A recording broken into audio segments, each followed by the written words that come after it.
السلام علیکم ورحمۃ اللہ وبرکاتہ۔ ناظرین و سامعین محترم، پروگرام تعلیمات کے ساتھ آپ کا میزبان اعجاز احمد نیروی حاضر خدمت ہے۔ اس پروگرام میں آپ تعلیمات اسلامیہ سے روشناس ہوتے ہیں، اور یہ اسلام چینل اردو کی کاوش ہے کہ دین اسلام اور اس کی تعلیمات کو گھر گھر تک پہنچایا جائے۔ ایک بندہ مومن کے لیے یہ ضروری ہے کہ وہ اسلامی تعلیمات سے آگاہ ہو اور اس کے مطابق اپنی زندگی گزارے۔ یہ مہینہ دسمبر کا چل رہا ہے۔ 25 دسمبر مشہور ہے کہ آج کل کہ حضرت عیسیٰ علیہ السلام کی ولادت ہوئی، اور اس حوالے سے آج ہم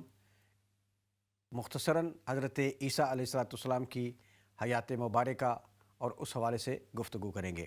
اللہ تعالیٰ سے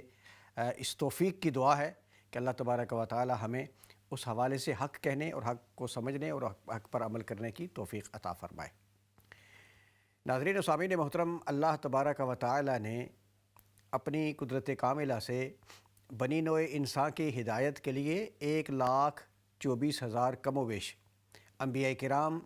علیہم السلام کو دنیا میں مبعوث فرمایا۔ سب سے آخر میں نبی آخر الزماں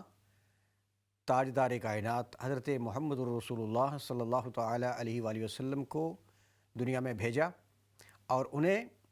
اللہ کا کلام، اللہ کا جو کلام معجز بیان قرآن پاک ہے وہ دے کر دنیا میں بھیجا، اور اللہ کے نبی صلی اللہ تعالی علیہ وآلہ وسلم اس دنیا کو اللہ کی طرف راغب کر کے امم سابقہ میں جتنی آلائشیں پائی جاتی تھیں ان کو صاف کرنے اور صحیح خالص توحید وحدانیت الہی، رسالت مصطفیٰ صلی اللہ علیہ وسلم اور رسالت انبیاء سابقین اور جو دیگر آرٹیکلز آف ایمان ہیں، اجزاء ایمان کہ آمنت باللہ و ملائکتہ و کتبہ و رسلہ والیوم الآخر والقدر خیرہ و شرہ من اللہ تعالی والبعث بعد الموت، ان سارے آرٹیکلز پر، ان سارے ایمان کے جتنے بھی شعبے ہیں، اجزاء ہیں، ان پر ایمان لانے کے حوالے سے اللہ کے نبی صلی اللہ تعالیٰ علیہ وسلم نے محنت کی اور کاوش کی۔ حضور نبی کریم صلی اللہ تعالیٰ علیہ وآلہ وسلم کی تعلیمات کا یہ اثر تھا کہ جوک در جوک لوگ اس پیغام حق کو سمجھنے کے لیے آنا شروع ہوئے۔ اذا جاء نصر اللہ، اللہ تبارک و تعالیٰ کی مدد آئی، اور اللہ تبارک و تعالیٰ کی مدد آنے کے ساتھ لوگ گروہ در گروہ دین اسلام میں داخل ہونا شروع ہوئے۔ اللہ کے نبی صلی اللہ تعالیٰ علیہ وآلہ وسلم نے جس دین کو واضح طور پر بیان فرمایا، اس میں جو اللہ کی طرف سے احکامات تھے قرآن پاک کی صورت میں، وہ ہمیں عطا فرمائے، اور ان احکامات کی روشنی میں ہمیں حکم ملا کہ ان پر ہم نے عمل کرنا ہے۔ قرآن منزل من اللہ ہے، اللہ کی طرف سے نازل ہوا، جبریل امین لے کر آئے، اور نبی آخر الزماں صلی اللہ علیہ وآلہ وسلم کے قلب اطہر پر یہ نازل ہوا، اور ہمیں حکم ملا کہ اس کو کما حق ہو ماننا ہے، اس پر عمل کرنا ہے، اور اس کے مطابق اپنی زندگیوں کو گزارنا ہے۔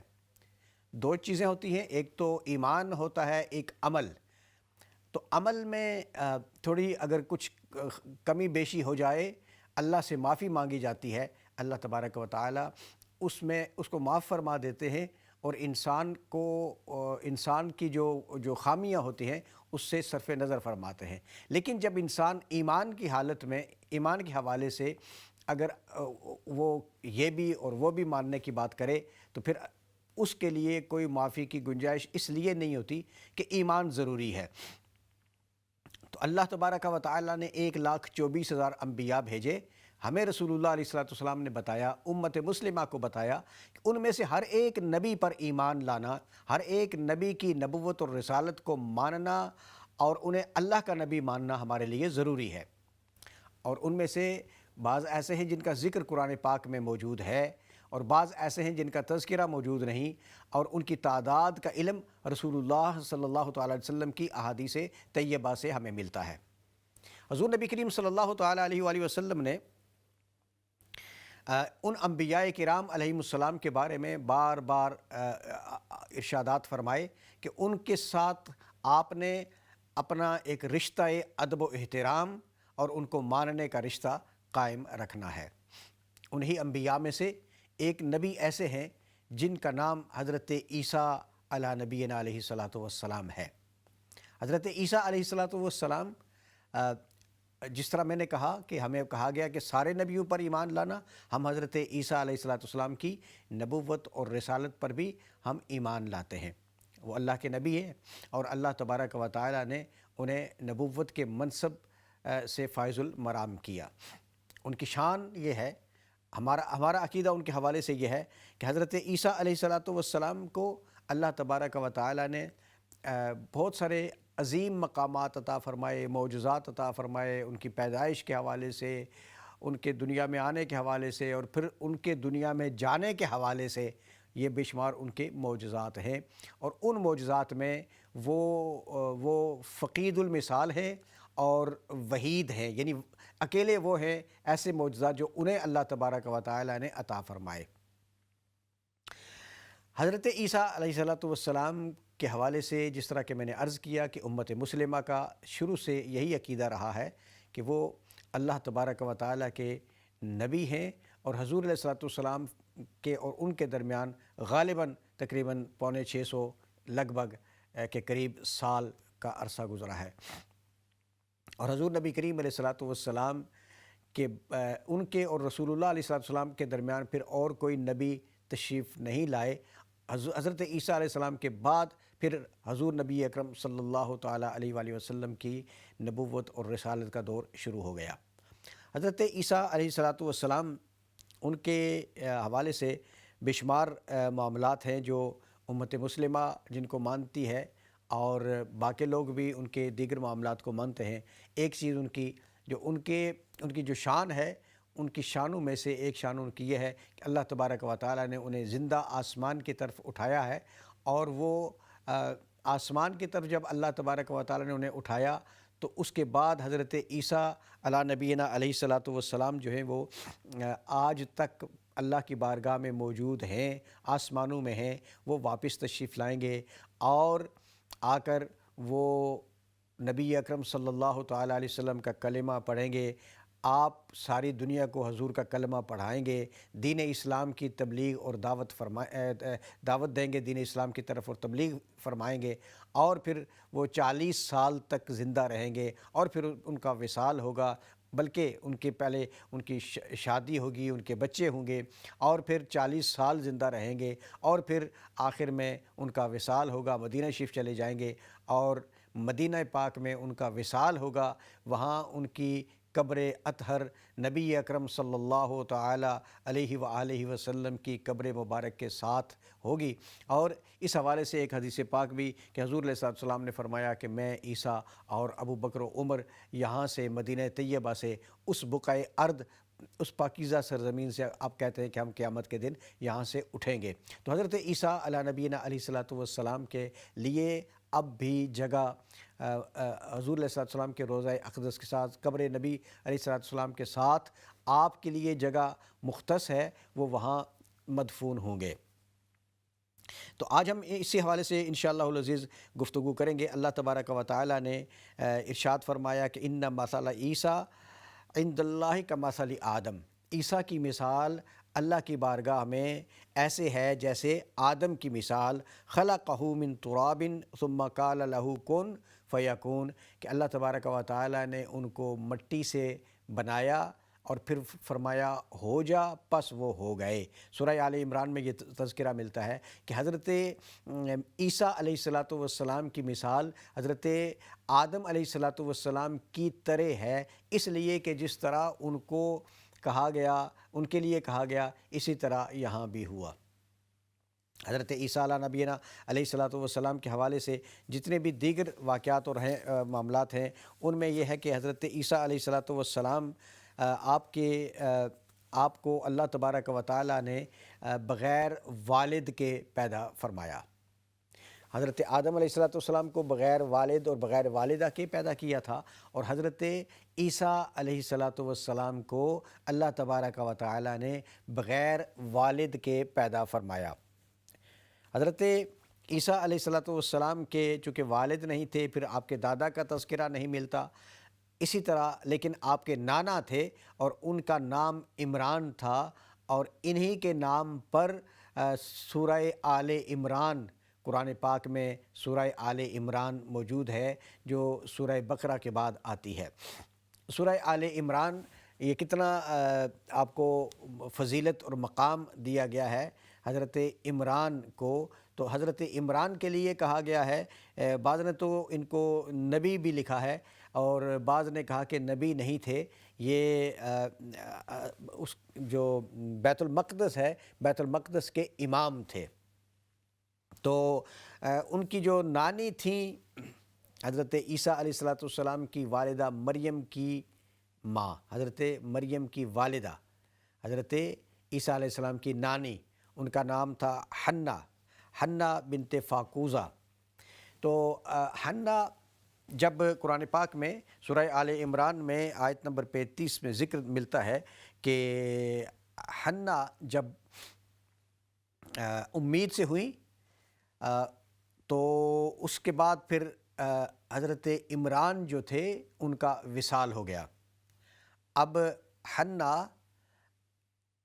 کو جب آپ امید سے تھیں تو آپ نے یہ دعا کی کہ یا اللہ میرے پیٹ میں جو ہے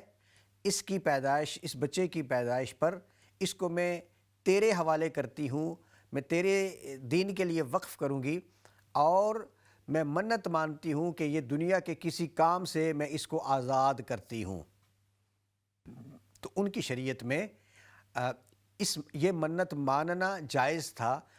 کہ کوئی اور کام نہیں کرے گا یا کرے گی، صرف اور صرف تیرے دین کا کام کرے گا۔ ہمارے ہاں بھی ہم یہ منت تو مان سکتے ہیں کہ یہ تیرے دین کی خدمت کرے گا یا میری بیٹی دین کی خدمت کرے گی، لیکن یہ منت نہیں مان سکتے کہ کوئی اور کام نہیں کر سکتا یا کر سکتی، اس لیے کہ اب پتہ نہیں ہوتا کہ ہم تو اپنے بچے یا بچی کے لیے کوئی توقع یہ رکھیں کہ یہ دین کے خادم بنیں گے، حافظ قرآن بنیں گے، عالم دین بنیں گے، دین کے مبلغ بنیں گے، دین کے پریچر بنیں گے، دین پھیلانے والے بنیں گے۔ ہماری تو یہ خواہش ہو، لیکن وہ بڑے ہو کر ان کے ذہن کیسا ہے، وہ کس طرف جائیں گے، یہ پتہ نہیں ہوتا۔ لہٰذا ہمیں اس کی اجازت نہیں ہے کہ ہم یہ منت مانیں کہ ہمارا بچہ یا بچی کوئی اور کام نہیں کریں گے۔ ہم یہ دعا تو ضرور کر سکتے ہیں، یہ خواہش تو ضرور رکھ سکتے ہیں، اور یہ کہہ بھی سکتے ہیں کہ یا اللہ میرا بیٹا ہوگا، میری بیٹی ہوگی، اس سے میں دین کا کام کرواؤں گا یا کرواؤں گی،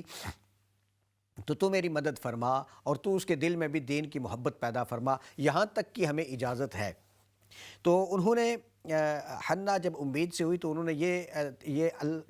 اللہ کی بارگاہ میں التجا پیش کی کہ مجھے بیٹا پیدا ہو، میں اس کو تیری خدمت کے لیے، تیرے دین کی عظمت کے لیے پیش کروں گی۔ تو جب وہ پیدا ہوا تو وہ بیٹا نہیں تھا، وہ بیٹی تھی۔ اب وہ جب پیدا ہوئیں تو بیٹی تھیں تو اللہ کی بارگاہ میں التجا کنا ہوئی، عرض کرنے لگی کہ باری تعالیٰ میں نے تو اس کو بیٹا مانگا تھا کہ تیرے دین کا خادم بن جائے گا، تیرے دین کی خدمت کرے گا، تو اب تو یہ بیٹی پیدا ہوئی ہے۔ تو اللہ تبارک و تعالیٰ نے فرمایا کہ آپ نے بیٹا مانگا تھا اپنی حیثیت کے مطابق، میں نے بیٹی عطا کی ہے اپنی شان کے مطابق۔ جس طرح کا بیٹا آپ نے مانگا تھا، یہ اس سے کئی گنا زیادہ بہتر انداز میں بیٹی ہم نے عطا فرمائی ہے۔ یہ شان تھی حضرت سیدہ مریم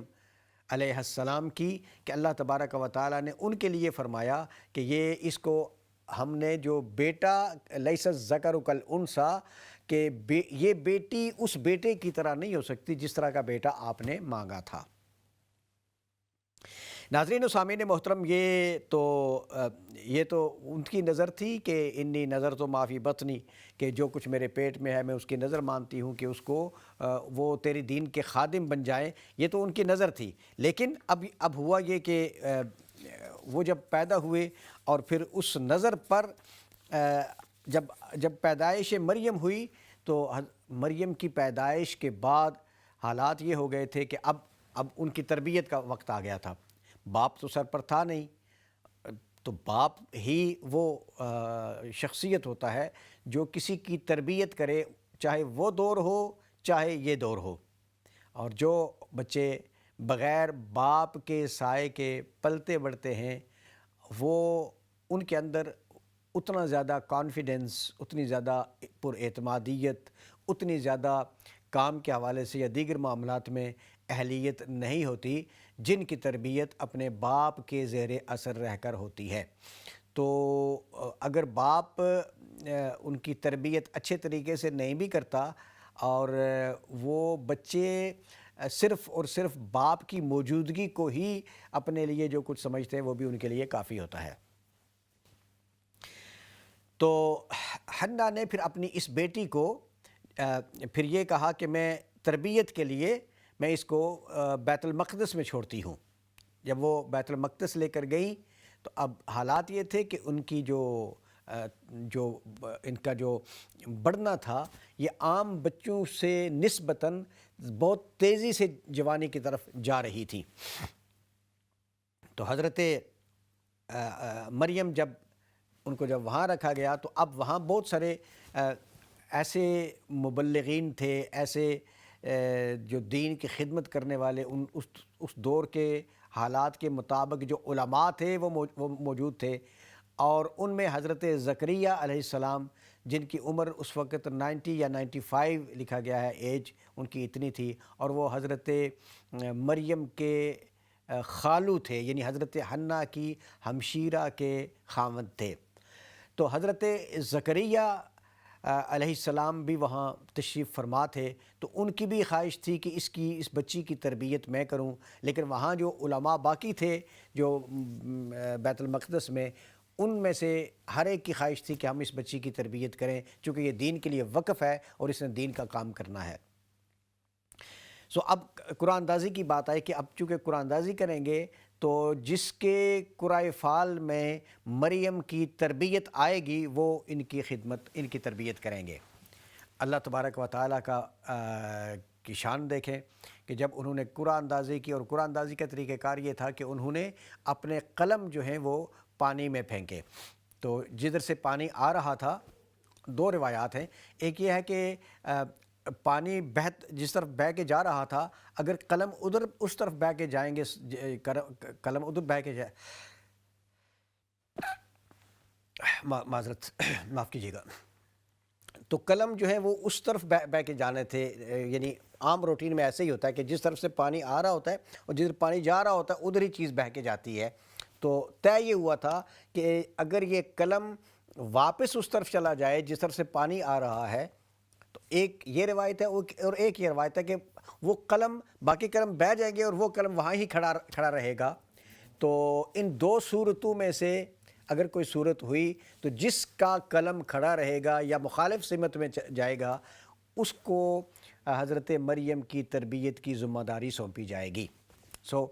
اللہ تبارک و تعالیٰ کی شان کہ حضرت زکریا علیہ السلام کا قلم جو ہے وہ وہاں یا کھڑا رہا یا مخالف سمت میں بہہ کے گیا۔ ان کی جو قرآن اندازی کی جو کیفیت تھی، جو انہوں نے آپس میں ڈیسائیڈڈ صورتحال تھی، اس کے مطابق حضرت مریم کی کفالت اور ان کی تربیت جو ہے وہ حضرت زکریا علیہ نبینا علیہ الصلوۃ والسلام کو سونپی گئی۔ حضرت زکریا جب ان کی تربیت شروع کی، اور پھر تربیت کے ساتھ ساتھ جب وہ جاتے، حضرت زکریا اس جگہ پہ جہاں آپ عبادت کر رہی تھیں اس جگہ پہ گئے اور دیکھا کہ وہاں کچھ پھل موجود ہیں جو بے موسم پھل ہیں۔ تو انہوں نے پوچھا، قرآن پاک سورہ آل عمران میں اللہ پاک کا ذکر نے اس کا تذکرہ فرمایا ہے کہ انہوں نے حضرت مریم سے پوچھا اَنَّ لَكِ هَٰذَا، یہ جو پھل یہاں اس وقت موجود ہیں یہ کہاں سے آئے ہیں؟ یہ تو یہاں اس وقت موجود نہیں، ان کا موسم نہیں ہے، اور یہ پھل کہاں سے آئے ہیں؟ تو آپ فرمانے لگیں کہ یہ اللہ کی طرف سے، اللہ تبارک و تعالیٰ کی طرف سے مجھے ملتے ہیں اور میں ان کو کھاتی ہوں۔ حضرت زکریا علیہ السلام نے جب یہ دیکھا کہ بے موسم پھل ہیں تو یہ اللہ کی رحمت سے آئے ہیں، اس وقت پھر انہوں نے ہنالک دعا زکریا ربہ، حضرت زکریا نے اپنے رب کی بارگاہ میں پھر وہاں دعا فرمائی۔ اور وہ دعا کیا تھی؟ وہ دعا یہ تھی کہ الہ العالمین، اب مجھے میری جو قوم ہے ان کی طرف سے بھی پرابلمز ہیں اور نہ جانے کیا، لہٰذا میرا وارث مجھے عطا فرماؤ جو میرے دین کو سنبھالے۔ یہاں ایک بات میں کلیئر کر دوں کہ انبیاء کے وارث ان کے مال، اسباب اور جائیداد کے وارث نہیں ہوتے، بلکہ انبیاء کے وارث انبیاء کے پیغام کے وارث ہوتے ہیں، انبیاء کے نالج اور علم کے وارث جو ہوتے ہیں وہ انبیاء کے بیسیکلی وارث ہوتے ہیں۔ اور نبی اکرم صلی اللہ تعالیٰ علیہ وسلم نے فرمایا العلماء ورثۃ الانبیاء، میری جو امت کے علماء ہیں یہ انبیاء کے وارث ہیں، اس لیے کہ یہ اس علم کو پھیلاتے ہیں، وہ علم ان کے پاس ہے جو ان کو دیا گیا ہے۔ تو علم ملنا اللہ کی عطا ہوتی ہے، اللہ تبارک و تعالی جسے چاہتا ہے یہ علم کی دولت عطا فرماتا ہے، وگرنہ بے شمار ایسے لوگ ہم نے دیکھے ہیں جن کی چاہتیں تھیں، خواہشات اور چاہت ہونے کے باوجود بھی تھوڑی محنت بھی کی، لیکن ایسی صورتحال بنتی چلی گئی کہ انہیں علم نصیب نہیں ہوا۔ اس کی وجہ یہ تھی کہ یہ اللہ کا فضل ہوتا ہے کہ جس کو اللہ تبارک و تعالی علم عطا فرمائے، دولت علم سے نوازے، اور یہ چونکہ علم انبیاء کرام کی وراثت ہوا کرتا ہے، اس لیے یہ کوئی عام چیز تو ہے نہیں، یہ تو ایک بڑی علم تو ایک خاص ہے، اس لیے اللہ تبارک و تعالی جسے چاہتا ہے اسے یہ علم کی دولت عطا فرماتا ہے۔ تو حضرت زکریا نے پھر جب دعا فرمائی اللہ کی بارگاہ میں، الہی مجھے میرا وارث عطا فرما، اب یہاں سے ایک اور بات ثابت ہوتی ہے کہ جہاں پر اللہ کی رحمت کا نزول ہوتا ہو، جہاں پر اللہ تبارک و تعالیٰ کی طرف سے عنایات ہو رہی ہوں، جہاں اللہ تبارک و تعالیٰ کی طرف سے کچھ رحمتیں نازل ہو رہی ہوں، وہاں دعا کرنے سے دعا قبول ہوتی ہے۔ اجابت دعا کا وہ خاص وقت ہے۔ بہت سارے جو علماء کرام ہیں انہوں نے لکھا ہے کہ جب نزول بارش ہو رہی ہوتی ہے، جب بارش نازل ہو رہی ہوتی ہے، اس وقت اگر دعا کی جائے تو اللہ تعالیٰ اس دعا کو قبول فرماتے ہیں۔ اس کا مطلب یہ ہے کہ چونکہ رحمت نازل ہو رہی ہوتی ہے تو اس لیے اللہ تبارک و تعالیٰ اس دعا کو قبول فرماتے ہیں۔ پھر کہتے ہیں نماز پڑھ کر آخر میں اب جو دعا کی جائے وہ اللہ قبول کرتا ہے، اس لیے کہ وہ بھی ایک رحمت کا، نزول رحمت کا خاص موقع ہوتا ہے۔ پھر کہا جاتا ہے کہ آذان کے بعد دعا کی جائے تو وہ مستجاب ہوتی ہے، اس لیے کہ اس کے بعد نزول رحمت کا ایک خاص موقع ہوتا ہے۔ تو جو رحمت کے نازل ہونے کی جگہیں ہوتی ہیں وہ ایسی ہوا کرتی ہیں کہ ان پر جب دعا کی جائے تو اللہ تبارک و تعالیٰ اس دعا کو قبول فرماتا ہے۔ تو یہاں بھی حضرت زکریا علیہ السلام نے،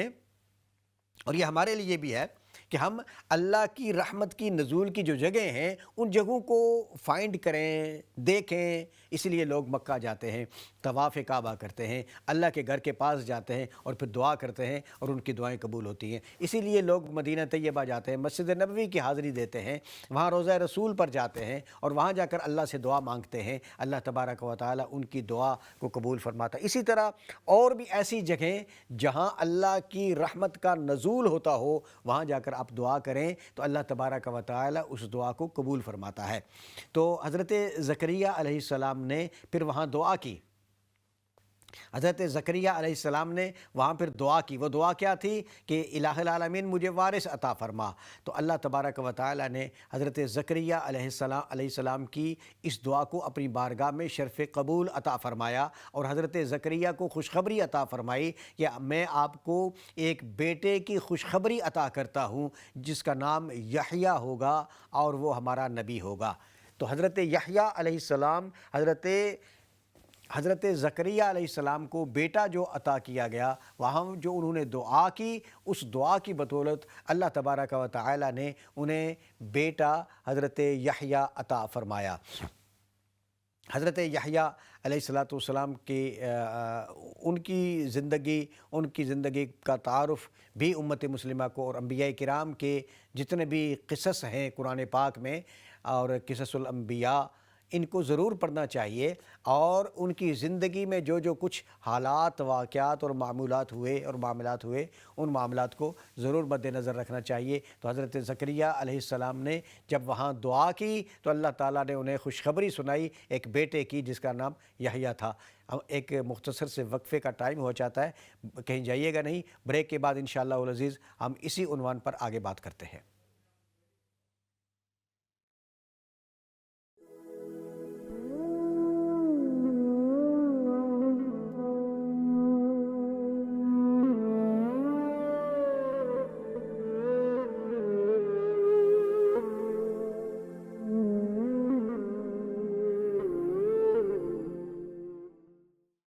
ویلکم بیک ناظرین و سامعین محترم،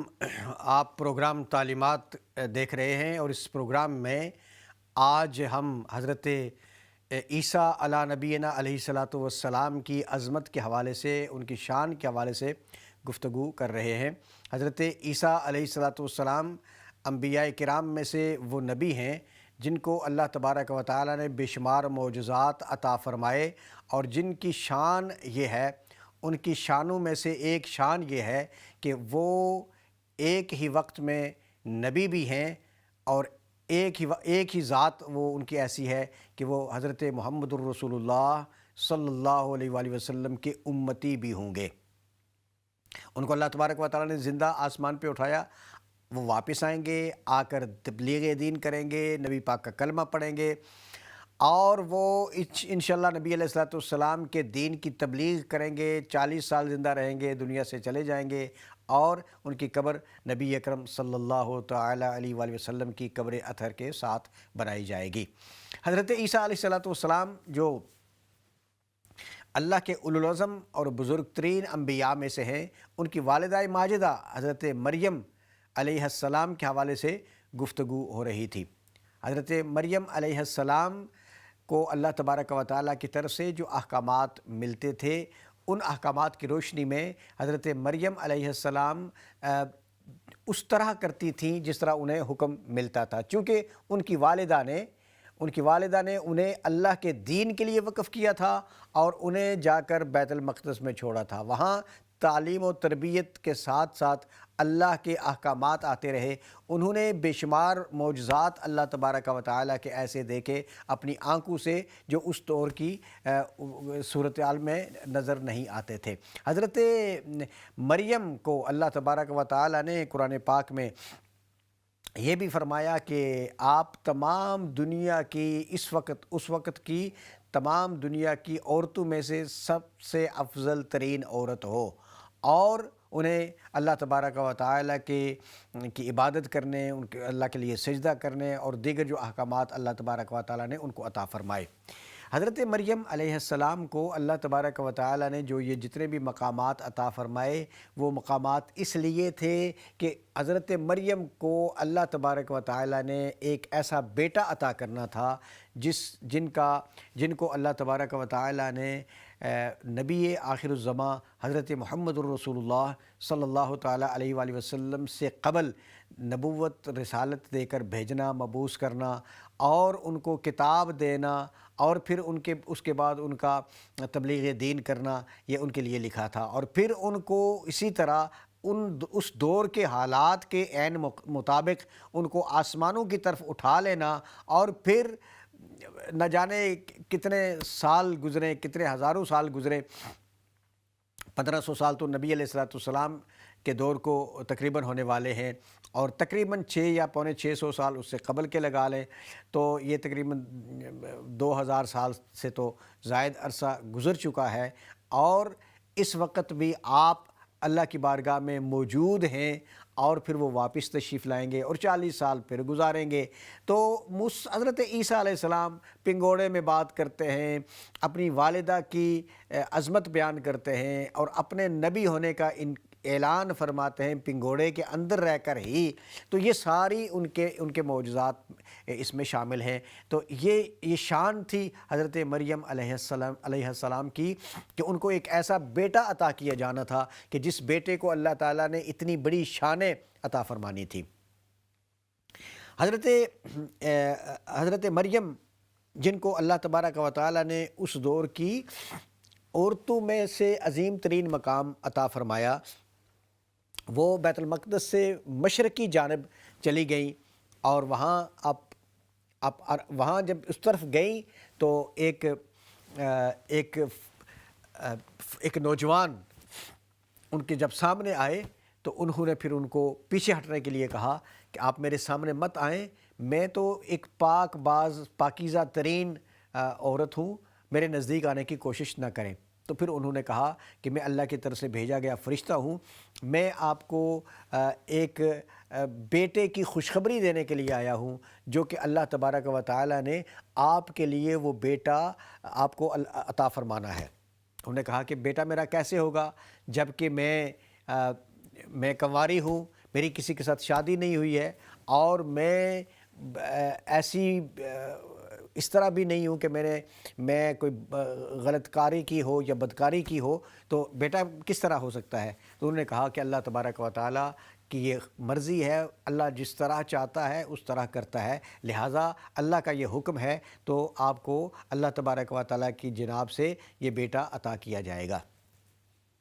حضرت مریم علیہ السلام آپ کہتے ہیں کہ اس وقت پھر انہوں نے ان کو ایک پھونک ماری، اور پھر حضرت مریم جو ہیں وہ امید سے ہو گئی۔ اب اس کے لیے بے شمار مختلف روایات ہیں کہ حضرت مریم کو جو کیفیت تھی، تو اس میں ان کے جو حمل تھا، ان کی جو پریگننسی تھی، اس کی مدت کیا تھی، تو کئی اقوال لگتے ہیں۔ زجاج نے 8 مہینے اور کچھ نے 6 ماہ لکھے ہیں، اور کسی نے حضرت حسن بصری نے 9 گھنٹے رکھا ہے کہ یہ 9 گھنٹے کا حمل تھا، اور بعض نے پھر 9 مہینے بھی بتائے ہیں۔ تو مختلف علماء کرام کے اس حوالے سے یہ تھا، یہ کیفیت تھی کہ کسی نے 9 گھنٹے بھی لکھا ہے کہ تقریباً جو آج کے ہمارے 9 گھنٹے بنتے ہیں، اتنے ٹائم میں ان کا وہ پھر وضع حمل ہوا اور بیٹا پیدا ہوا۔ تو پھر جب آپ کو اللہ تبارک و تعالیٰ نے اس عظیم مقام سے نوازا کہ ان کو حضرت مریم کو اللہ تبارک و تعالیٰ نے اس مقام سے جب نوازا کہ انہیں اتنے عظیم المرتبت بیٹا عطا فرمایا، تو آپ پریشان ہو گئی۔ پریشانی کیا تھی؟ پریشانی یہ تھی کہ آپ کس طرح اپنی قوم کو جواب دیں گی کہ یہ بچہ کہاں سے آیا ہے۔ معاف کیجیے گا، یہ بچہ کہاں سے آیا ہے؟ تو آپ نے اللہ تبارک و تعالیٰ نے فرمایا کہ یہاں پریشان ہونے کی ضرورت نہیں ہے، چونکہ اللہ تبارک و تعالیٰ تو خود جو سارے کام کر رہا ہے وہ تو اس کے اختیار میں ہے۔ تو آپ کو یہ کہا گیا کہ آپ نے بات نہیں کرنی اور یہ اعلان کرنا ہے کہ مجھے روزہ ہے۔ تو اس شریعت میں اس دور میں چپ کا روزہ بھی ہوتا تھا کہ آپ گفتگو نہیں کر سکتے، کلام نہیں کر سکتے۔ تو جب گفتگو اور کلام نہیں کر سکتے تو اچھا، اس سے قبل یہ تھا کہ حضرت ان کو جب بھیج دیا گیا کہ آپ ایک طرف چلی جائیں، اور ایک انتہائی پریشانی کے عالم میں وہ اللہ سے دعا کر رہی تھیں کہ کاش کہ میں مر جاتی، میں نہ زندہ رہتی، نسی منسیہ ہو جاتی، اور مجھے یہ دن دیکھنے نہ پڑتے۔ تو اس درد کی کیفیت میں اللہ کی طرف سے انہیں یہ حکم ملا کہ آپ اپنی پاؤں کی طرف نیچے زمین کی طرف دیکھو۔ وہ انہوں نے دیکھا تو وہاں پانی کا ایک چشمہ موجود ہے، پانی موجود ہے۔ تو آپ نے اس پانی میں سے پیا، تھوڑی طبیعت کو سکون محسوس ہوا۔ پھر حکم ملا کہ آپ یہ جو کھجور کا جو تنا ہے اس کو آپ حرکت دیں، کھجوریں نیچے گریں گی تو آپ وہ جو پکی ہوئی کھجوریں ہیں آپ وہ کھجوریں تناول فرما لینا، کھجوریں کھا لینا۔ تو اسی طرح کیا کہ آپ نے، اب دیکھیں کہ ایک خاتون ہو، اس کیفیت میں جو درد کی کیفیت ہوتی ہے اس میں انہوں نے کتنا زور لگایا ہوگا کہ وہ کھجور کا تنا ہلا ہوگا، تو پھر اتنا بڑا کھجور کا تنا اور اس کو کس طرح ہلایا ہوگا؟ لیکن یہ اللہ کا حکم ہے، انہوں نے ممکن ہے چھوٹا سا ویسے حرکت دی ہو تو وہ بہت زیادہ ہلا ہو اور بہت زیادہ کھجوریں نیچے آئی ہوں جو آپ نے کھائی ہیں، تو پھر آپ نے وہ کھجوریں بھی کھائیں، تو پتہ یہ چلا، یہاں سے یہ پتہ چلتا ہے کہ عیسیٰ علیہ السلام کی پیدائش کا جو وقت تھا وہ کھجوروں کے پکنے کا موسم تھا اکارڈنگ ٹو دا قرآن۔ تو اگر کھجوروں کے پکنے کا موسم تھا تو پھر وہ 25 دسمبر پتہ نہیں ہے یا نہیں ہے، لیکن بہرحال جس طرح وہ ایک دن مختص کر لینا کسی ایک کام کے لیے اور اس دن کو اپنے انداز میں یا اپنے جو کمیونٹی کے سچویشنز ہوتی ہیں ان میں سیلیبریٹ کرنا، یہ ایک ڈیفرنٹ سچویشن ہے۔ لیکن جو قرآن کہتا ہے وہ یہ کہ انہوں نے کھجور کے تنے کو ہلایا اور وہ پکی ہوئی کھجوریں نیچے گریں، اور اگر دسمبر میں کھجوریں پکتی ہوں تو پھر یہ تو ممکن ہو سکتا ہے، لیکن ایسا ہوتا نہیں ہے۔ وہ اپریل یا مئی میں کھجوریں پکتی ہیں، اور یا اس زیادہ گرمی کے موسم میں کھجوریں پکتی ہیں، تو کچھ روایات میں ایسے بھی ملتا ہے کہ آپ کی ولادت مئی میں ہوئی یا اپریل میں ہوئی۔ آپ نے جس وقت وہ کھجوریں کھائیں تو پھر پریشانی کا عالم یہ تھا کہ آپ اللہ کی بارگاہ میں التجا کناں ہوئیں کہ میں لوگوں کو، اپنے لوگوں کو میں کیا جواب دوں گی، وہ لوگ مجھ سے پوچھیں گے۔ آپ اللہ تبارک و تعالیٰ نے انہیں کہا کہ آپ نے روزہ رکھنا ہے، اور اس دور میں خاموشی کا روزہ ہوتا تھا، یعنی کلام نہ کرنا۔ اس کے لیے ایک ٹائم فکس کر لینا ہے، میں 3 دن کلام نہیں کروں گی یا کروں گا، 2 دن کلام نہیں کروں گا، 1 دن کلام نہیں کروں گا، اس وقت سے اس وقت تک، تو یہ ایک روزے میں شمار ہوتا تھا۔ اس شریعت میں کلام نہ کرنا روزہ تھا، گفتگو کے حوالے سے، الفاظ نکالنے کے حوالے سے روزہ ہوتا تھا۔ ہمارے ہاں بھی کلام نہ کرنے کا روزہ ہے، یعنی گفتگو میں ہم نے روزہ سے مراد منع کیا گیا، ہمیں بھی کلام میں جھوٹ نہیں بولنا،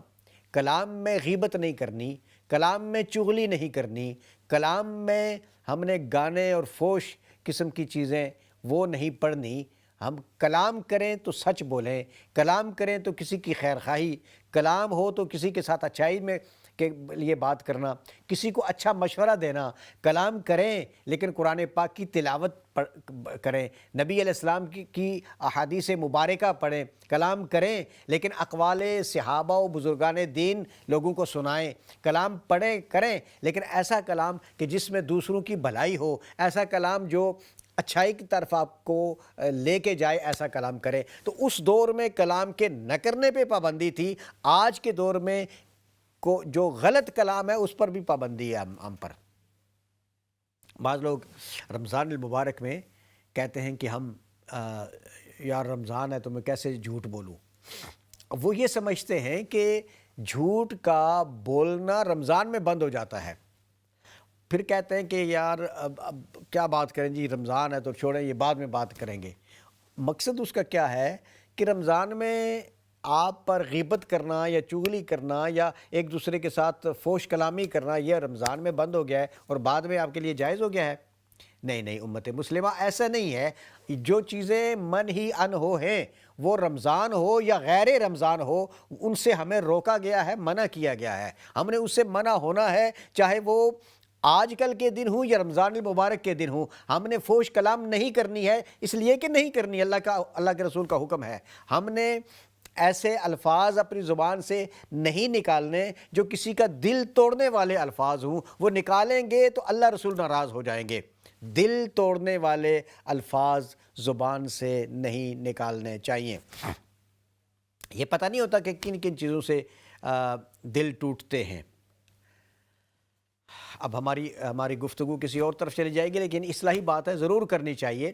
اور سب سے پہلی بات تو یہ ہے کہ جب ہم گفتگو کرتے ہیں تو گفتگو کرتے ہوئے ہمیں غیبت سے بچنا چاہیے۔ ہمیں غیبت کے بارے میں یہ کہا گیا ہے کہ جیسے مردہ بھائی کا گوشت کھائے، یہ مثال ہے غیبت کی، کہ جو بندہ غیبت کرتا ہے اپنے مردہ بھائی کا گوشت کھا رہا ہوتا ہے۔ اسی طرح چغلی ہے، اس سے منع کیا گیا ہے۔ اسی طرح ہم جھوٹ بولتے ہیں، اسی طرح ہم کسی کی عزت نفس کو مجروح کرتے ہیں، گالیاں نکالتے ہیں کسی کو، کسی کو برا بھلا کہہ دیتے ہیں اور اپنے لیے یہ بڑا ایک تسکین کا سبب سمجھتے ہیں کہ ہم نے فلاں کو تو بے عزت کر دیا ہے، تو دوسرے کی عزت، رسپیکٹ اور اس کا احترام کرنا اور اس کا دل خیال رکھنا کہ اس کا دل نہ ٹوٹے۔ نبی رحمت صلی اللہ تعالیٰ علیہ وسلم سے سیدہ عائشہ صدیقہ رضی اللہ تعالیٰ عنہا نے سوال کیا تھا کہ آپ ارشاد فرمائیں کہ معراج کی شب اللہ نے جو آپ کو خاص چیزیں ارشاد فرمائی تھیں ان میں سے کوئی چیز مجھے بتا دیں، تو اللہ کے نبی علیہ السلام نے فرمایا تھا عائشہ اگر کوئی شخص کسی کا دل نہیں توڑتا اللہ تبارک و تعالیٰ اسے جنت عطا فرما دے گا۔ اگر کوئی شخص کسی کا دل نہیں توڑتا، اب دل نہ توڑنے کی کیفیات کیسے ہوتی ہیں دوستان محترم؟ دل کس طرح ٹوٹتا ہے؟ سم ٹائمز ہم دل توڑ دیتے ہیں کسی کا، ہم کو سمجھ نہیں آ رہی ہوتی، دوسرے کا دل ٹوٹ جاتا ہے۔ اس حوالے سے ایک بڑا مشہور واقعہ ہے، حضور نبی کریم علیہ السلام کے دور میں ایک صحابی تھے اور ان کا بیٹا گم ہو گیا، تو بڑی پریشانی کے عالم میں ڈھونڈ رہے تھے، نہیں مل رہا۔ حضور کی بارگاہ میں گئے، آقا علیہ السلام بیٹھے ہیں، صحابہ بیٹھے ہیں، عرض کی یا رسول اللہ میرا بیٹا گم ہے، مل نہیں رہا، تو ہم بہت پریشان ہیں۔ اللہ کے نبی علیہ السلام ابھی کچھ فرمانے ہی والے تھے، ایک صحابی کھڑے ہوئے، یا رسول اللہ فلاں باغ میں لڑکوں کے ساتھ بچوں کے ساتھ کھیلتے ہوئے اس کے بیٹے کو ہم نے دیکھا ہے۔ تو وہ صحابی بھاگنے لگے، جانے لگے کہ وہاں سے میں جا کر اسے، حضور نے فرمایا بلائیں واپس، ان کو واپس بلایا گیا۔ آقا علیہ السلام نے فرمایا کہ آپ جب جاؤ گے نا تو اس دروازے پہ جا کر اپنے بیٹے کو اس طرح نہ بلانا او میرے بچے ادھر آ جاؤ، اس کا نام لے کے پکارنا۔ اللہ کے نبی سے سوال کیا گیا یا رسول اللہ میرا بیٹا ہے، میں بیٹا کہوں گا تو اس میں حرج کیا؟ اللہ کے نبی نے فرمایا تجھے معلوم نہیں ان بچوں میں، کھیلنے والے بچوں میں کوئی بچہ یتیم ہوگا، تم ایک پیار بھرے لہجے میں جب اپنے بیٹے کو او بیٹا کہہ کے پکارو گے، اس میں پیار ہوگا اس لہجے، تمہارے لہجے میں، تو وہ جو بچے کھیل رہے ہوں گے ان میں سے ممکن ہے کوئی یتیم بچہ ہو، اور وہ یتیم بچہ یہ سمجھے کاش آج میرا باپ زندہ ہوتا اور وہ مجھے اس پیار سے بلاتا جس طرح اس بچے کے باپ نے اس کو پیار سے بلایا ہے۔ تو یتیم کی موجودگی میں اپنے بچوں سے پیار کرنے میں بھی احتیاط کا حکم ہے، اور یتیم کی موجودگی میں یتیم کی، اور اسی طرح یہ کہا گیا ہے کہ بیوہ عورت کے سامنے اگر آپ اپنی بیوی کے ساتھ گفتگو اور کلام کرتے ہیں تو اس میں بھی احتیاط برتیں کہ کہیں ایسا نہ ہو کہ وہ جو بیوہ عورت ہے اس کے دل پر کچھ ایسے اثرات مرتب ہوں۔ تو اس طرح کے واقعات ہیں کہ ہمیں کسی کا دل نہیں توڑنا چاہیے۔ اگر کسی کا دل توڑیں گے تو یقیناً اس کے بڑے اثرات ہوں گے۔ تو میں یہ عرض کر رہا تھا کہ زبان، ان کو کہا گیا کہ تم نے روزہ رکھنا ہے، اور روزہ کیا ہے کہ خاموشی اختیار کرنی، بات نہیں کرنی، اور ہمارے ہاں بات کرنے کی اجازت ہے، لیکن بات وہ جو راست ہو، بات وہ جو اچھی ہو، بات وہ جو کسی کا دل نہ توڑے، بات وہ جو قرآن ہو، حدیث ہو، نعت رسول مقبول علیہ السلام ہو، کسی اچھے عالم دین، کسی بزرگان دین میں سے کسی کے کوئی ایسے واقعات جو ایمان میں اضافے کا باعث بنتے ہوں، جن سے اللہ کی وحدانیت پر، رسول علیہ السلام کی رسالت پر، آخرت پر، اور معذرت کے ساتھ، اور جو ایسی چیزیں جو ایمان میں اضافے کا باعث بنتی ہوں ان پر ان کے اضافے کے باعث بنے جو گفتگو اور کلام، اس کا ہمیں حکم دیا گیا ہے۔ تو حضرت مریم کو کہا گیا کہ آپ نے کلام نہیں کرنا، خاموشی اختیار کرنی ہے، انہوں نے خاموشی اختیار کی۔ تو خاموشی اختیار کر کے تو پھر یہ کہا گیا کہ آپ نے اشارہ کرنا ہے کس کی طرف؟ پنگوڑے کی طرف جس میں وہ بچہ ہے۔ اب وہ بچہ جو تھا حضرت عیسیٰ علیہ السلام، وہ پنگوڑے میں ہے۔ آپ نے اشارہ کیا اور اشارہ کر کے ان کو کہا کہ آپ اس بچے سے پوچھیں کہ یہ کیا ہے۔ انہوں نے کہا کہ آپ نے ہمیں پاگل سمجھ رکھا ہے کہ کیا بچہ جو ابھی پیدا ہوا ہے وہ بچہ کیسے کلام کرے گا، یہ گفتگو کرنا اس کے بس میں کیسے ہے؟ جب انہوں نے یہ کہا تو پھر انہوں نے جب اشارہ کیا، اتنے میں حضرت عیسیٰ علیہ السلام پنگوڑے میں سے بولے، انہوں نے کہا کہ میں انی عبداللہ، میں اللہ کا بندہ ہوں۔ سب سے پہلی بات جو انہوں نے کی وہ کیا تھی؟ انی عبداللہ۔ اب یہاں کیا ہے؟ اللہ کی وحدانیت کا، اللہ کے معبود برحق ہونے کا اور اللہ کی احکم الحاکمیت کا ذکر انبیاء کرام آدم علیہ السلام سے لے کر نبی آخر الزمان صلی اللہ علیہ وسلم تک تمام انبیاء نے جو سب سے پہلا درس دیا ہے وہ درس توحید ہے، وہ اللہ کی وحدانیت کا ہے، وہ اللہ کی کبریائی کا ہے۔ چونکہ کبریائی اگر کسی کو زیبا دیتی ہے تو وہ فقط ذات خداوندی ہے، اس کے علاوہ کسی کو کبریائی زیبا نہیں دیتی۔ تو اللہ کی وحدانیت کا اور اللہ کی کبریائی کا انہوں نے درس دیا اور کہا کہ انی عبداللہ، میں اللہ کا بندہ ہوں اور مجھے اللہ تبارک و تعالی نے اپنی طرف سے نبوت عطا فرمائی ہے اور میں اللہ تبارک و تعالیٰ کا خاص بندہ اور اللہ تبارک و تعالیٰ کا نبی ہوں۔ اور جب انہوں نے اس طرح کی باتیں کی تو اب ان کا توڑ آ گیا۔ وہ توڑ کیا تھا کہ حضرت عیسیٰ علیہ السلام کی والدہ کے بارے میں جو ان کے غلط فہمیاں تھیں وہ غلط فہمیاں دور ہو گئیں۔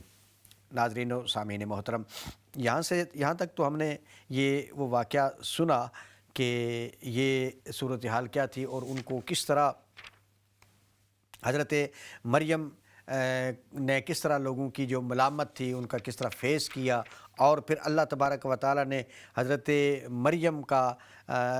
کو جواب کس طرح عطا فرمایا، اور اس جواب کی صورتحال میں حضرت عیسیٰ علیہ نبینا علیہ السلام انہوں نے جو پھر فرمایا کہ والسلام علیہ یوم ولدت و یوم اموت و یوم ابعث حیا، وہاں حضرت عیسیٰ علیہ نبینا علیہ السلام نے اپنے پر سلام بھیجا کہ جس دن میں پیدا ہوا اور جس دن میں میری موت ہوگی اور جس دن میں دوبارہ زندہ کیا جاؤں گا، اس دن پر حضرت عیسیٰ علیہ نبینا علیہ السلام نے اس کے بارے میں دعا فرمائی اور فرمایا ذالک عیسی ابن مریم، یہ عیسیٰ ابن مریم تھے، اور انہوں نے حضرت عیسیٰ ابن مریم نے اللہ تبارک و تعالیٰ کے ان تمام چیزوں کا حکم دیا جن کا جو انبیاء سابقین کو بھی عطا کیا گیا اور نبی آخر الزمان کو بھی عطا فرمایا گیا۔ ان میں سے یہی تھا، یہاں یہ فرمایا گیا ہے کہ ما کان للہ ان یتخذ من ولد سبحانہ، اللہ کی یہ شان نہیں ہے وہ کسی کو اپنا بیٹا بنائے۔ یہاں بڑی وضاحت کے ساتھ یہاں یہ ملتا ہے سورہ مریم میں اللہ تبارک و تعالیٰ نے ارشاد فرمایا کہ یہ عیسیٰ ابن مریم ہیں، یہ مریم کے بیٹے ہیں، یہ اللہ کے بیٹے نہیں ہیں، یہ مریم کے بیٹے ہیں، اور اللہ کا یہ شان نہیں ہے ما کان للہ ان یتخذ من ولد، اللہ کسی کو اپنا بیٹا بنائے یہ اللہ کی شان نہیں ہے۔ شان اللہ کی کیا ہے؟ قل هو اللہ احد اللہ الصمد لم یلد ولم یولد،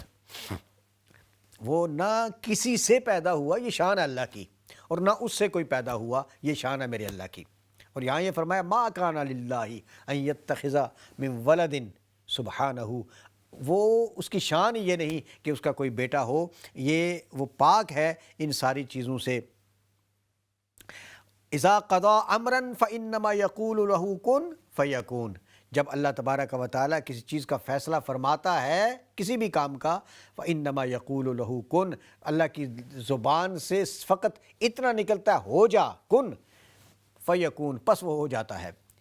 تو وہ چاہے آدم علیہ السلام کی پیدائش ہو، اللہ کن کہتا ہے، آدم علیہ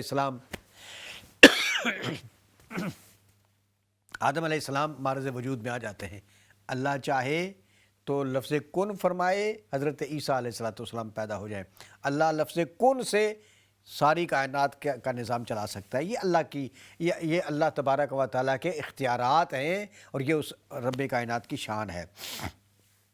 فرمایا وَإِنَّ اللَّهَ رَبِّي وَرَبُّكُمْ، اللہ میرا بھی رب ہے آپ کا بھی رب ہے، فَاعْبُدُوهُ، اس ہی کی عبادت کرو۔ آگے فرمایا ھذا صراط مستقیم، یہی وہ راستہ ہے جو سیدھا راستہ ہے۔ یہاں حضرت عیسیٰ علیہ السلام کی پیدائش اگرچہ ذہن میں عقل میں آنے والی نہیں، جو تو قرآن پاک کو مانتے ہیں کہ منزل من اللہ ہے، وہ قرآن کے احکامات سمجھنے کے بعد وہ سمجھیں گے کہ اللہ اگر بغیر ماں اور بغیر باپ کے آدم کو پیدا کر سکتا ہے تو اللہ بغیر باپ کے حضرت عیسیٰ علیہ السلام کو بھی پیدا کر سکتا ہے۔ یہ تو ماننے والے تو یہ چیز مانتے ہیں، لیکن بہت سارے لوگوں میں یہاں اشتباہ پیدا ہو جاتا ہے کہ عیسیٰ علیہ السلام کو اگر اس طرح پیدا کیا ہے تو وہ تو اللہ کے بیٹے ہو گئے۔ تو یہ یہاں قرآن پاک نے اس چیز سے بالکل کیٹیگوریکلی منع کر دیا ہوا ہے کہ ما کان للہ ان یتخذ من ولد، اللہ تبارک و تعالیٰ کی یہ شان نہیں کہ وہ کسی کو اپنا بیٹا بنائے، بلکہ شان یہ ہے لم یلد ولم یولد، وہ کسی سے نہیں جنا گیا اور اسے کوئی نہیں جنا گیا۔ مختصر سا وقفہ ہے، بریک کے بعد آپ کی خدمت میں پھر حاضر ہوتے ہیں، کہ جائیے گا نہیں۔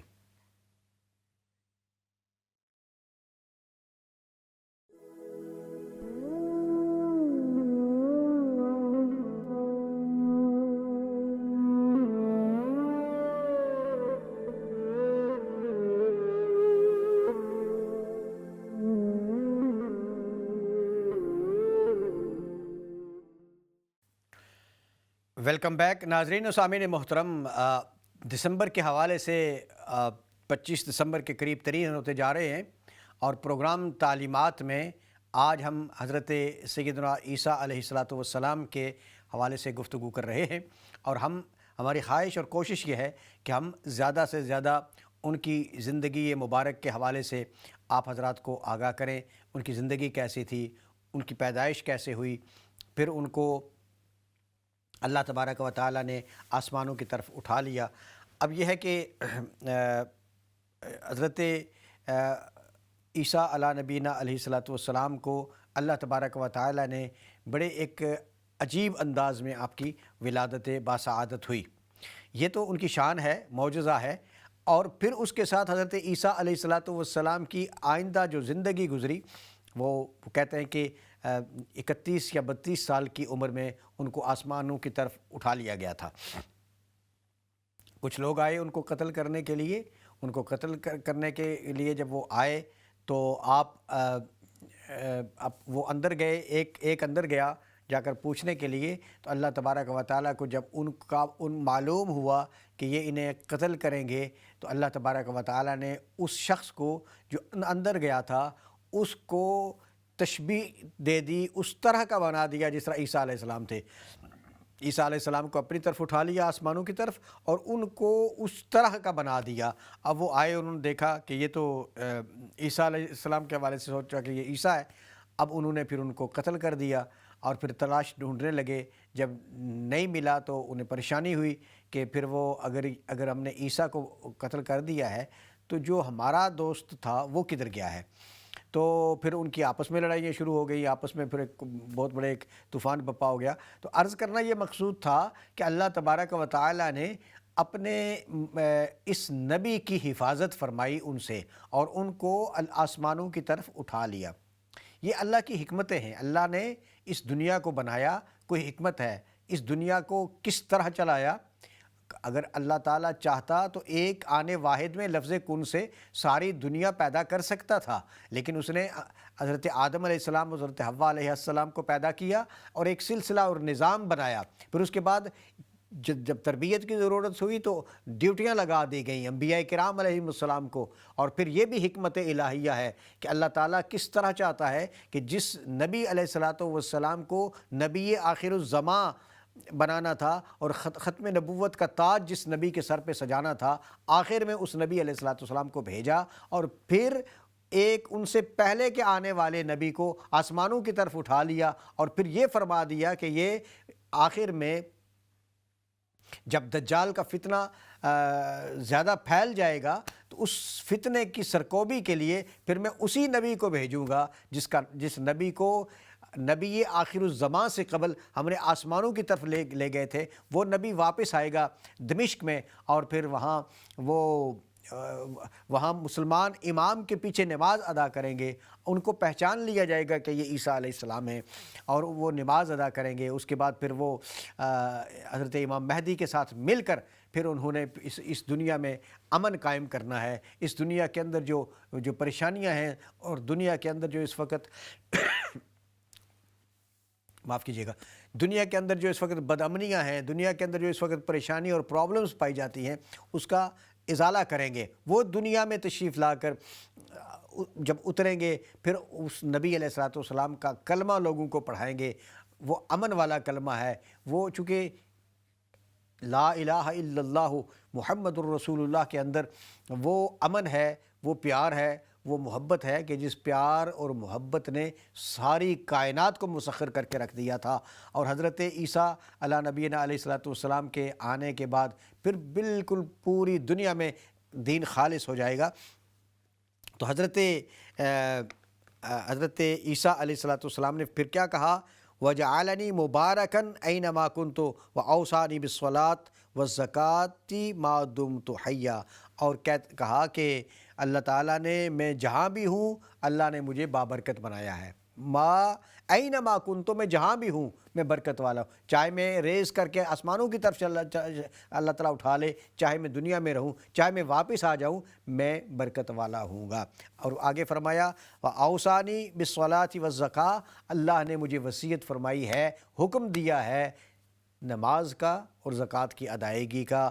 ما دمت حیا، جب تک میں زندہ رہوں گا۔ تو حضرت عیسیٰ علیہ نبینا علیہ السلام کو وہی احکامات جو نبی اکرم علیہ السلام کو ملے تھے وہی، اب جب حضرت عیسیٰ علیہ نبینا علیہ السلام تشریف لائیں گے تو آپ کیا کریں گے؟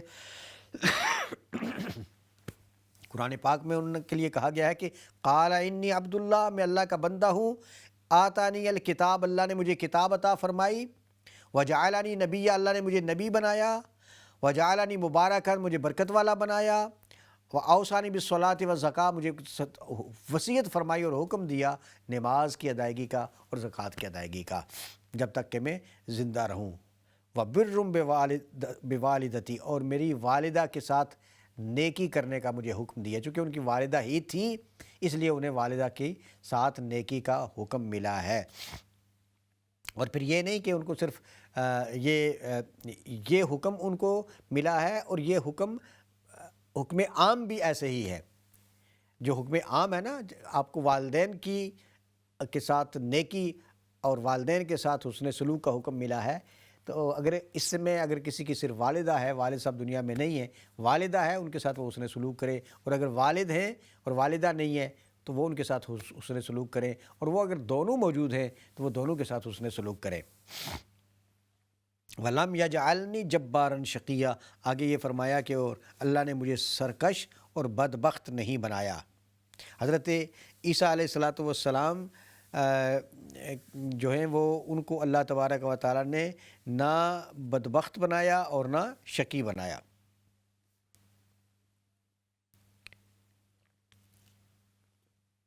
یہاں جو بابرکت کا فرمایا نا، تو یہاں چونکہ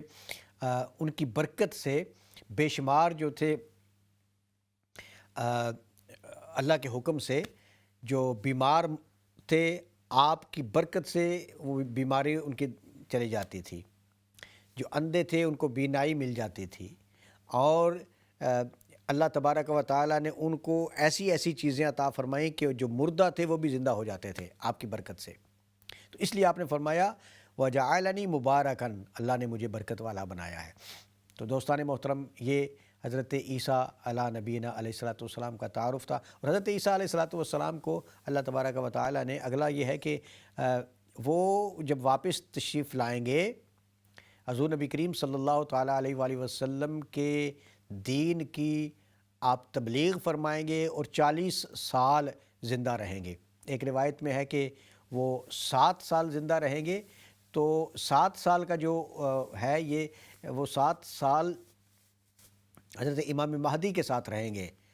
اور ان کے ساتھ مل کے تبلیغ دین کریں گے، اور دجال کو ان کے ساتھ مل کر اس کا کلا کما کریں گے، اور اصل میں انہوں نے جو زندہ رہنا ہے وہ 40 سال زندہ رہنا ہے، اور جو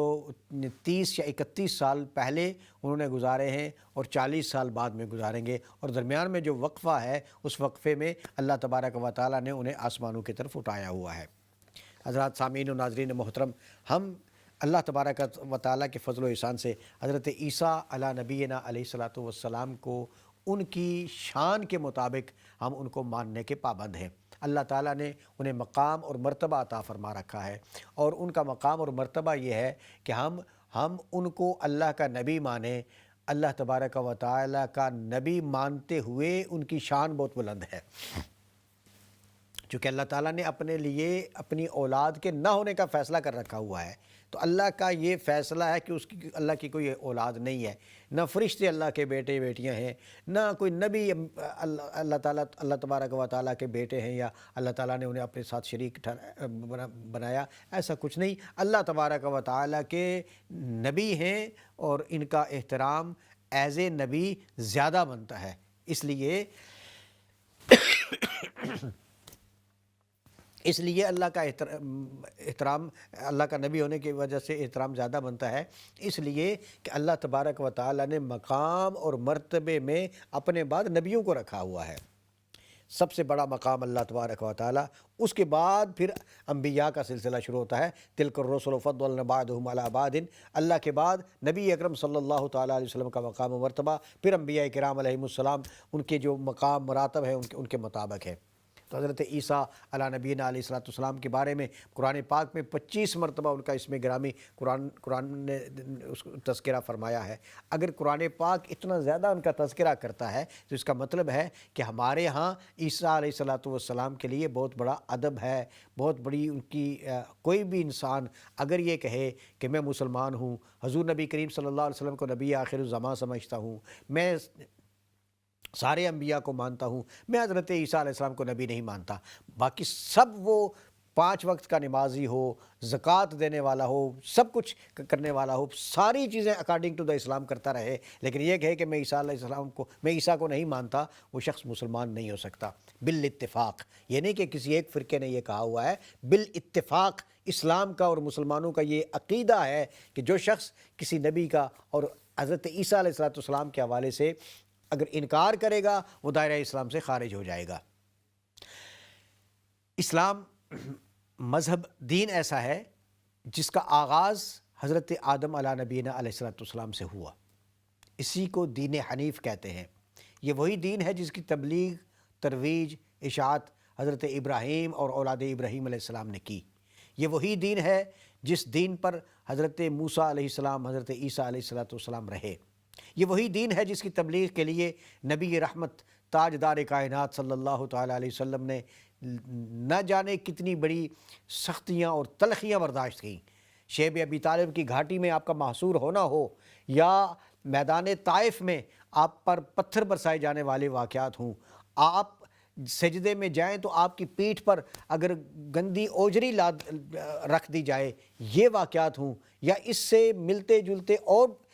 کئی واقعات ہوں، وہ سارے واقعات ایسے ہیں کہ ساری سختیاں برداشت کرنے کے بعد اللہ کے نبی علیہ السلام، جنہوں نے حضور علیہ السلام کے ساتھ اتنے ساری دشمنیاں کی تھیں، اتنے سارے آپ کے لیے مصائب کھڑے کیے تھے، انہوں نے فقط آ کر بارگاہ میں حاضر ہو کر کہا کہ ہم اللہ کی وحدانیت کا اقرار کرتے ہیں، رسول اللہ نے منع کر دیا، معاف کر دیا۔ اللہ کے نبی علیہ السلام نے پھر وہ بدلے کی وہ جو بدلہ لینے کی انسان کے دل کے اندر ایک کیفیت ہوتی ہے نا، وہ نہیں تھی،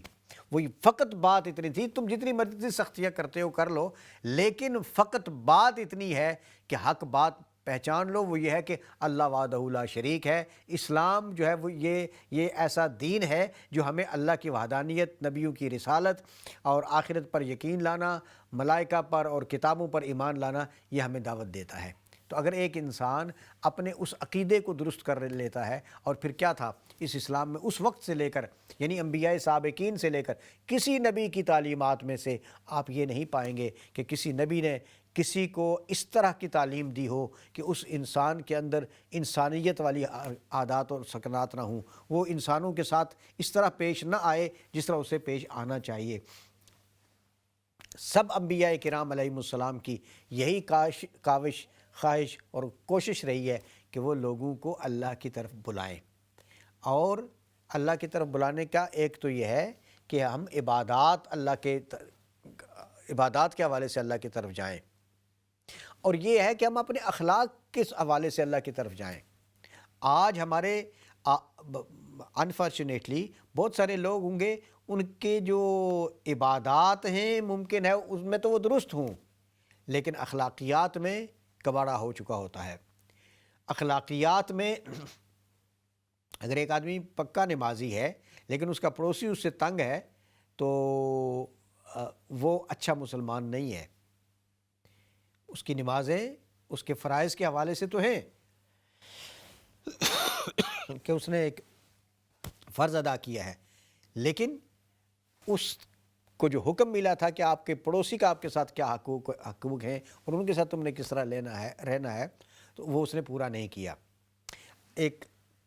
معاشرے میں آپ کے والدین ہیں، ان کے ساتھ کس طرح رہنا ہے، اولاد ہے ان کے ساتھ کس طرح رہنا ہے، ان کی تربیت کیسے کرنی ہے، میاں اور بیوی نے کس طرح رہنا ہے، بھائیوں اور بہنوں کے ساتھ کس طرح رہنا ہے، پڑوسیوں کے ساتھ، اور آپ اپنے شہر والوں کے ساتھ کس طرح رہتے ہیں، آپ اپنی ڈسٹرکٹ والوں کے ساتھ کس طرح، آپ اپنی سلطنت اور اسٹیٹ کے لوگوں کے ساتھ، اور آپ کی جو ریاست اور اسٹیٹ ہے اس کے احکامات کے آپ کتنے پابند ہیں، آپ ان کو کتنا چونکہ اولو الامر اطیعوا اللہ و اطیعوا الرسول و اولی الامر منکم،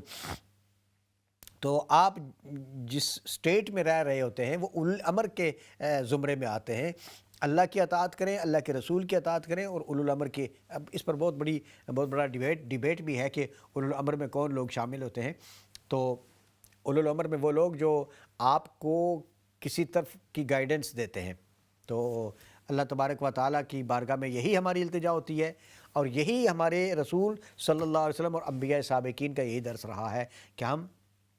اللہ کے بتائے ہوئے اصولوں اور طریقوں پر کاربند رہیں اور اس پر اپنی زندگیاں گزاریں۔ انبیاء سابقین نے اسی پر تبلیغ کی، اور آپ دیکھیں گے کہ وہ اخلاقیات کا درس زیادہ ملتا ہے۔ اور اسلام میں بھی نبی اکرم صلی اللہ تعالیٰ علیہ وآلہ وسلم، آپ بے شمار واقعات حضور نبی کریم علیہ السلام کے سنتے دیکھتے ہیں کہ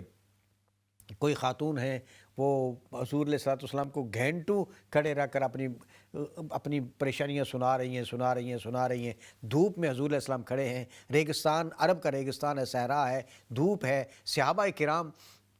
انتظار کر کر کے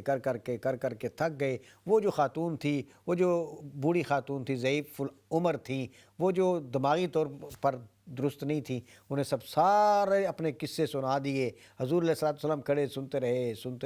رہے۔ صحابہ کرام رضوان اللہ علیہم اجمعین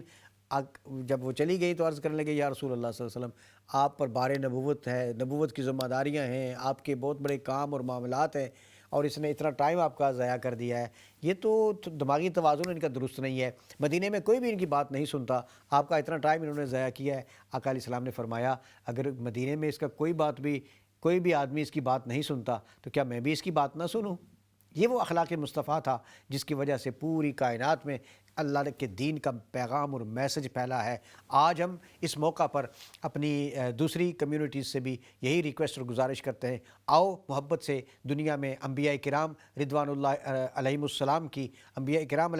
کی سنت کو ایک مرتبہ اس کا پھر احیاء کریں۔ ہم چاہے مسلمان ہیں یا دوسرے مذاہب سے تعلق رکھتے ہیں، ہمیں اگر ہم